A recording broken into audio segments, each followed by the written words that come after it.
दिवंगत सौ प्रतिभा प्रदीप जोशी सिंधुदुर्ग जिल्ह्यातील मालवण शहरातल्या बंदर धक्क्याला लागूनच असलेल्या मेढ्यातील जोशीवाड्यातल्या पारंपरिक मच्छीमार सामान्य कुटुंबातील आलेल्या असामान्य भारतीय गृहिणी. दिवंगत प्रतिभा जोशी यांनी भारतीय सुसंस्कृतीतील गृहिणीचं खंबीर कर्तेपण नेहमीच जपलेलं होतं.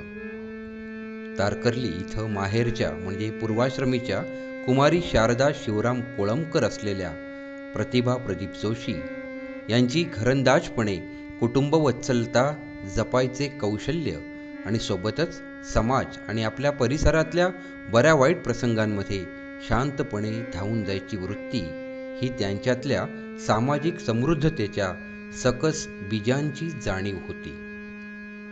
शिक्षण आणि शिक्षणासंबंधित माणसांचा आदर, राजकीय व सामाजिक योगदान देणाऱ्यांचा उचित सन्मान आणि पूर्वग्रह तसंच कलुषित चर्चा संवाद यापासून स्वतःला अलिप्त राखत करती गृहिणी किंवा कुटुंबाची कारभारीण, मोठी वहिनी, मोठी काकी, आजी अशा अनेक भूमिकांमधनं त्यांनी मराठी सुसंस्कृतीतील मोठी आई अत्यंत जबाबदारपणे निभावली. 16 ऑक्टोबर 1955 रोजी जन्मलेल्या सौ प्रतिभा प्रदीप जोशी यांचं 21 फेब्रुवारी 2026 रोजी निधन झालं. पती, एक विवाहित मुलगा, 2 विवाहित कन्या, पुतणे, पुतणी, सून, 3 नातू, 1 नात, 2 धाकट्या जाऊबाई, नातसून आणि जोशी कुटुंबाचे असंख्य हितचिंतक असा प्रतिभेचा परिवार त्यांच्या पश्चात शोकाकुल आहे.